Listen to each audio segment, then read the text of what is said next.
जी, तो आज के लेक्चर में हम माइक्रो आरएनए से रिलेटेड जो वेब रिसोर्सेज हैं उनको एक्सप्लोर करेंगे। तो just as a background information, we are discussing RNA bioinformatics. और वी नो आरएनए में हमारे पास दो ब्रॉड कैटेगरीज होती हैं। The one is coding RNA, the other one is non coding RNA. In coding RNA, we have the only member which is messenger RNA, or messenger RNA is translated into protein. That's why it is called coding RNA. Or non-coding RNA में we have two subcategories: housekeeping RNAs and regulatory non-coding RNA. Housekeeping non-coding RNAs further include different types of RNA, including transfer RNA, ribosomal RNA, and few more. और जो transfer RNA और ribosomal RNA हैं, they make almost 95% of total RNA. और regulatory non-coding RNAs, they are further subdivided into two subcategories. The one is small non-coding RNA, और उसमें वो RNAs शामिल हैं जिनकी लेंथ लेस दैन 200 न्यूक्लियोटाइड्स है. The other one is long non-coding RNA, including the members having more than 200 nucleotides. और जो small non coding RNS है उसमें सबसे ज़्यादा इम्पॉर्टेंट जो मेंबर है वो माइक्रो आरएनए है, जिसमें कि आरएनएस की जो लेंथ है वो टिपिकली 90 to 22 न्यूक्लियोटाइड्स होती है. और माइक्रो आरएनएस जो हैं they are significant as they down regulate the messenger RNS.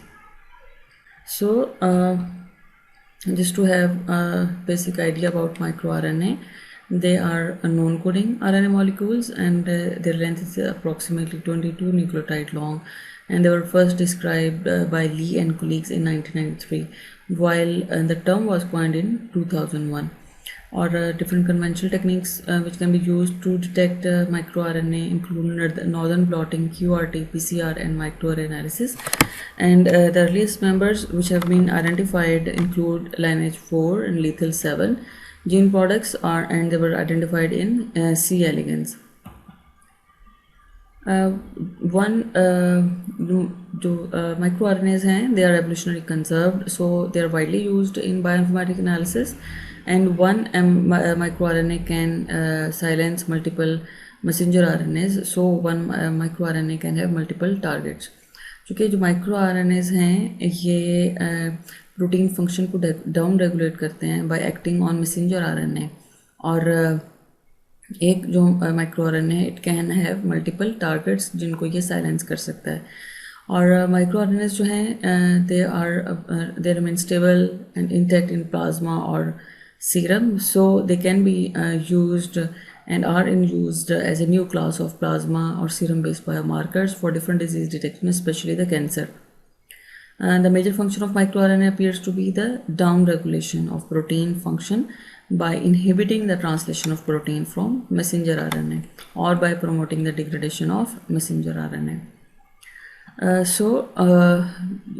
जो माइक्रो आरएनएज हैं they function by base pairing with complementary sequence within messenger RNA molecules.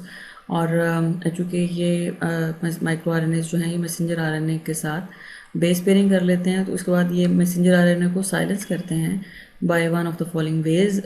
Either they cleave the messenger RNA into two pieces, or they destabilize the messenger RNA by shortening the poly A tail. As we know that poly A tail is added to messenger RNA to make it more stable, to prevent it from degradation. And it is basically one of the step in splicing. And basically it is one of the step in splicing that we add poly A tail and cap to protect the messenger RNA from degradation, while microRNA can destabilize the messenger RNA by shortening its poly A tail. Similarly, जो micro RNA हैं ये messenger RNA से बनने वाले product जो है उसको like they down regulate the product by inhibiting the translation process and resulting in less efficient translation and less stable product. Okay, the next term is microRNA nomenclature. Or before going into different databases which are used to extract the information about microRNA, or used to extract the targets which can be which are down regulated by microRNA, or the diseases which are due to microRNAs. So initially we will study the microRNA nomenclature. The initial RNAs were named as lethal 7 or lineage 4, but later, with increase in number of microRNAs, proper nomenclature were devised, and listed below are few important points. First, in nomenclature, the important thing is that first three letters, they specify the species. For example, in this example, HSA means Homo sapiens. और इसी तरह से अगर RNO लिखा हुआ है तो it indicates the Eretus norvegis, और which is a common rat. इसी तरह से अगर GGO लिखा होगा तो it indicates gorillas microRNA, right. तो पहले तीन लेटर जो हैं वो स्पीशी नेम को इंडिकेट करते हैं. इसके बाद आप बस ये तीन लेटर जो हैं MIR, और यहाँ पे R स्मॉल भी हो सकता है और कैपिटल भी आ सकता है. MIR माइक्रो RNA को शो करता है, और if it is small r तो ये आपके प्री माइक्रो RNA को इंडिकेट करेगा, प्रिकर्सर माइक्रो RNA को शो करेगा कि अभी ये प्रिकर्सर माइक्रो RNA, और प्रिकर्सर माइक्रो RNA जो है वो फर्दर प्रोसेस होता है into mature RNA product, mature micro RNA product. और मैच्योर माइक्रो RNA प्रोडक्ट जो है उसको हम MI कैपिटल R के साथ लिखते हैं. तो उसके बाद जो है जो नंबर है और नंबर के साथ ये लेटर भी लिखा हुआ है, तो ये बेसिकली डिफरेंट RNAs को डिस्टिंग्विश करने के लिए इस्तेमाल होता है. और ये जो नंबर है बेसिकली ये इसका ऑर्डर ऑफ डिस्कवरी को शो करता है, राइट. और लाइक अगर ये 26 नंबर पर डिस्कवर हुआ, इसके बाद जो नेक्स्ट होगा 27 होगा, 28 होगा. लेकिन अगर कोई क्लोजली रिलेटेड RNAs हैं तो हम नंबर के साथ लेटर A और B जो है वो ऐड करेंगे, ठीक है, which indicate multiple members of the same family. और इसी तरह से इसके बाद फिर आपको एक नंबर नज़र आ रहा है, और ये नंबर कब हम ऐड करेंगे, आइदर इट कैन बी 1, 2 और 3. अगर मल्टीपल लोकाइज जो हैं, multiple loci on DNA, they produce the same micro RNA, तो फिर हम साथ में एक नंबर ऐड करेंगे which will indicate that which loci has produced this micro RNA. Then sometime we write after the number we indicate कि जी किस जो है आर्म से हमारा माइक्रो RNA जो है वो आया है. Like it is if it is 5 prime तो 5P लिखेंगे, and it is if it is from 3 prime arm of the precursor then we will write 3P. ठीक है. तो इनिशियली जैसे मैंने पहले कहा कि जो इनिशियली रिपोर्टेड माइक्रो RNA हैं वो इस नॉमेनक्लेचर को फॉलो नहीं करते. बाकी सब जो माइक्रो RNAs जो हैं they are following this nomenclature. These are few examples. Like here you can see that we have MIR in caps. So capital MIR indicates microRNA genes. And similarly we have another example, OSA, which indicate Oryza sativa. Then MIR is MIR gene. This is family number or discovery number. I is family member. This indicates the prime, the arm of the RNA, either it is from 3P or 5P, and 2 indicates that 2 mature reported on 5 prime or 3 prime R. Okay, तो इसमें जो RNA micro RNAs जो हैं they are important, and so it is useful to understand how to get the latest information about known and predicted micro RNAs and the genes that they target. और micro RNAs के बारे में information लेने के लिए जो है हमारे पास एक important resource Mir base available है. इसी तरह से अगर हमने ये देखना है कि हमारा जो माइक्रो RNA है वो किन जीन्स को टारगेट कर रहा है, तो उसके लिए हम टार बेस को एक्सप्लोर करेंगे. और इसी तरह से अगर हमें ये देखना है कि बाय डिजीज़ हम सर्च करना चाह रहे हैं, सपोज हमें ये देखना है कि डायबिटीज़ जो है वो किन माइक्रो RNAs की वजह से होती है, या डायबिटीज़ में कौन से माइक्रो RNAs जो हम इन्वॉल्व हैं, तो उसके लिए हम HMDD जो है वो एक्सप्लोर करेंगे. इसमें मीर बेस जो it is hosted by Sengar institute, and it provide MyRNA nomenclature, sequence data, annotation and target prediction information. Okay, सबसे पहले हम लोग मीर बेस को एक्सप्लोर करते हैं। गूगल में जस्ट आप मीर बेस RNA डेटाबेस लिखेंगे तो आपको सिर्फ फर्स्ट लिंक मीर बेस का आ जाएगा, mirbase.org। और ये एक माइक्रो RNA डेटाबेस है। और इसमें जब आप इसको ओपन करेंगे तो ये इसकी सिंपल सी इंटरफेस है। ठीक है, इसमें हमारे पास ये ऊपर भी सर्च के लिए डिफरेंट ऑप्शंस हैं और इसके अलावा नीचे भी डिफरेंट कैटेगरीज दी गई हैं। The micro RNA database, the archive for micro RNA sequences and annotation. और यहाँ पे you can search it by keyword, by genomic location, और you can browse the data by tissue expression, by sequence, और you can download the data. So in this example I am going to search microRNA by identifier। और यहाँ पे मैंने example ली है MIR34 की। ठीक है, और जब हम यहाँ पे RNA का नेम टाइप करेंगे उसके बाद सर्च करेंगे तो इसको वो सारी एंट्रीज जिसमें MIR34 लिखा हुआ है इधर it is from which ever species, ये इसको यहाँ पे लिस्ट डाउन कर देगा। तो हमारे पास यहाँ पे 919 रिजल्ट्स आए हैं। आप इनको फिल्टर कर सकते हैं by applying different filters which are available on left side. और इसमें हमारे पास 393 प्रीकर्सर माइक्रो RNA हैं और 525 जो हैं वो मैच्योर माइक्रो RNAs हैं। और ये रिजल्ट्स जो हैं ये टेबुलर फॉर्म में अवेलेबल हैं, जिनको आप CSV comma separated very format में डाउनलोड भी कर सकते हैं फॉर प्रोसेसिंग। इसमें ये डिफरेंट माइक्रो RNAs के नेम हैं, ये उनका एक्सेशन नंबर है, ये क्रोमोसोम लोकेशन है, ये इस क्रोमोसोम पे उनकी स्टार्ट और एंडिंग लोकेशन है, और जैसे ये स्ट्रैंड इंडिकेट कर रहा है कि ये नेगेटिव है या पॉजिटिव स्ट्रैंड से आया है। और इसी तरह से नेक्स्ट है यहाँ पे अगर हम किसी भी माइक्रो RNA पे क्लिक करें, सपोज अगर हम होमोसेपियन का जो माइक्रो RNA वो स्टडी करना चाह रहे हैं तो मैं HSA MIR34B जो है उस पर क्लिक करूँगी। ठीक है, राइट। इस तरह से आप नेक्स्ट है ना ये आप रीसेट भी कर सकते हैं और इनके सीक्वेंसेस भी यहाँ से फेच कर सकते हैं। तो मैं फ़िलहाल HSA MIR34B पे क्लिक करूँगी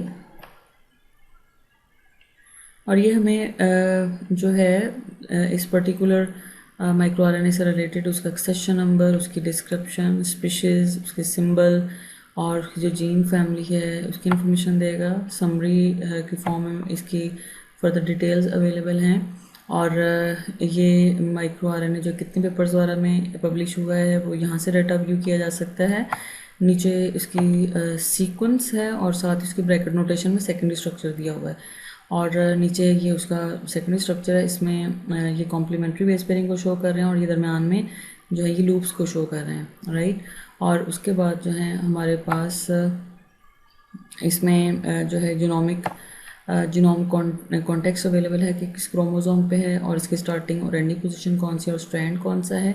और अगर हमें ये देखना है कि इसके नियर बाय कोई और भी माइक्रो RNA है या नहीं है तो वो हम यहाँ से इंफॉर्मेशन व्यू कर सकते हैं। और इसी तरह से अगर हमें ये देखना है कि ये वाला माइक्रो RNA किस डिजीज़ से रिलेटेड है तो हम यहाँ पे human micro RNA disease database that is HMDD, इसको भी हम एक्सप्लोर कर लेंगे। बायोलॉजिकल पाथवेज में अगर इसकी डिटेल देखनी है तो वो आप यहाँ से इस ऑप्शन क्लिक करेंगे और इसी तरह से बायोलॉजिकल रिएक्शंस में इसकी जो इन्वॉल्वमेंट अगर व्यू करनी है तो वो आप यहाँ पे फर्दर एक्सप्लोर कर सकते हैं। नीचे डिफरेंट डेटाबेसेस के लिंक हैं इसी RNA से रिलेटेड। अगर आपने RNA सेंट्रल से इंफॉर्मेशन लेनी है, रिएक्टोम से लेनी है तो वो आप यहाँ से डायरेक्टली क्लिक करके इसकी एंट्री पे जा सकते हैं। नीचे मैच्योर RNA की डिटेल दी हुई है, राइट। और इसी तरह से मैच्योर RNA में इसकी डिस्क्रिप्शन है, ये इसकी सीक्वेंस है और ये इसका एविडेंस है कि ये फ़िलहाल कंप्यूटेशनली प्रेडिक्टेड है। नीचे डेटाबेसेस के लिंक्स हैं और अगर आप इसके टारगेट्स प्रेडिक्ट करने हैं तो आप इनमें से किसी भी डेटाबेस पे जो है वो विज़िट कर सकते हैं। और इसी तरह से 3' मैच्योर माइक्रो RNA की डिटेल है। अगेन ये एक्सपेरिमेंटल क्लोन्ड है और इसके बाकी डेटाबेसेस में इंफॉर्मेशन अवेलेबल है, ओके। और अगर आपने इसको साइट करना है तो आप ये इसकी जो रेफरेंसेस है वो आप कोट कर सकते हैं। और अब हमने यहाँ पे पर्टिकुलर माइक्रो RNA को तो एक्सप्लोर कर लिया, लेकिन अगर हमें देखना है कि ये जो माइक्रो RNA है ये किन जीन्स पे एक्ट करता है तो उसके लिए हम टार बेस को विजिट करेंगे। टार बेस आप टर्म को गूगल करें और टार बेस वर्जन 9 जो है which has recently been updated, इसको आप क्लिक करेंगे ये आपको इसके होम पेज पे ले जाएगा जिसमें इसकी ये बेसिक डिस्क्रिप्शन दी हुई है और उसके बाद आप इसमें इंटरेक्शंस पे जब क्लिक करेंगे तो यहाँ पे आप अपना जो भी टारगेट आरएनए है आप उसको एक्सप्लोर कर सकते हैं। चूँकि हम MIR34 को स्टडी कर रहे हैं तो मैं यहाँ पे MIR34 जो है उसको क्लिक करूँगी और इसमें आपके पास ये हर वो आरएनए जिसमें MIR34 का वर्ड है वो डिस्प्ले हो जाएगा। और हम यहाँ पे जो है वो HSA MIR34A 3P जो है उसको या 34B 3P इसको भी एक्सप्लोर कर सकते हैं। तो मैं यहाँ पे HSA MIR34B 3P पे क्लिक किया, उसके बाद सर्च पे क्लिक करेंगे और ये हमारे पास इस RNA से रिलेटेड जितने भी जीन्स हैं, जिन जीन्स पर ये RNA एक्ट करता है और उसको डाउन रेगुलेट करता है, ये सारे इसके जो नेम्स हैं वो अवेलेबल हैं। आप इस इंफॉर्मेशन को एक्सपोर्ट भी कर सकते हैं एज CSV फॉर्मेट, और इस टेबुलर फॉर्मेट में आपके पास ये जीन के नेम्स हैं, ये माइक्रो RNA नेम है, ये एक्सपेरिमेंटल डिटेल्स वगैरह दी हुई हैं, पब्लिकेशन है।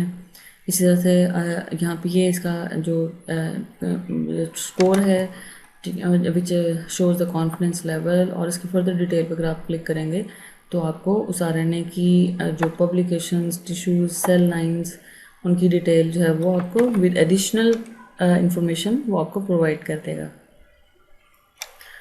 इसके बाद नेक्स्ट जो रिसोर्स जिसको हम विज़िट करने जा रहे हैं that is HMDD which is human micro RNA disease database. और ये डेटाबेस हम कब यूज़ करेंगे? whenever we want to see the diseases and the relevant microRNAs। और ये अब इसकी इंटरफेस है, और ये जो डेटाबेस है it has been updated in 2023, और ये इसकी भी ब्रीफ डिस्क्रिप्शन दी हुई है। और अगर हम यहाँ पे जो है वो कैजुअलिटी पे क्लिक करें तो ये आपको डिफरेंट माइक्रो RNAs और डिजीज़ की इन्फॉर्मेशन देगा। अगर मैं सपोज़ यहाँ पे डिजीज़ पे क्लिक करती हूँ तो ये लिस्ट ऑफ डिजीज़ है which is available in the database, और आप जिस भी डिजीज़ पे क्लिक करेंगे, जैसे कि मैंने लिवर डिजीज़ पे क्लिक किया तो ये बता रहा है कि ये वाले माइक्रो RNAs जो हैं वो लिवर डिजीज़ के साथ रिलेटेड हैं। और ये यहाँ पे PubMed ID है, यानी कि ये उस रिसर्च पेपर की ID है जिसमें इस RNA को लिवर डिजीज़ के साथ लिंक किया गया है बाय वेट लैब एक्सपेरिमेंट। इस तरह से ये डिफरेंट डिजीज़ हैं, A to Z alphabetically organised list है। आप जिस भी डिजीज़ पे क्लिक करेंगे आपको उससे रिलेटेड RNAs जो हैं वो अवेलेबल हो जाएंगे। जैसे कि अगर हम जो है वो डायबिटीज़ मेलाइटिस से रिलेटेड RNA देखना चाहें, माइक्रो RNA देखना चाहें, तो हम इसके डिजीज़ ने पे क्लिक करेंगे तो ये डायबिटीज़ मेलाइटिस से रिलेटेड जो माइक्रो RNAs हैं और उनकी जो पब्लिकेशन है और उसकी डिस्क्रिप्शन जो है वो शो कर देगा। So this is all about resources like MIR-base, STAR-base and HMDD which can be used to explore the information about microRNA. Thank you.